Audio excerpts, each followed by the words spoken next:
que hoy miran borracha por las cantinas tomando y coqueteando. No lo han de creer, ayer era una santa, solo en su casa la miraban trabajando. De toda su alma adoraba a su esposo, sus hijos eran su más grande tesoro. El muy ingrato la traicionó con otra y por su culpa ella ha perdido todo. No la culpo que sea una borracha, el vino calma lo amargo de las penas. Si su consuelo es andar en las tabernas, yo no la culpo que sea una cualquiera.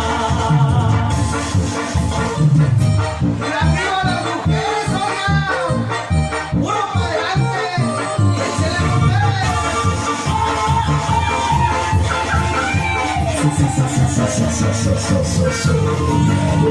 Una traición es lo mismo que una daga, cuando la clavan hundiéndola en la carne.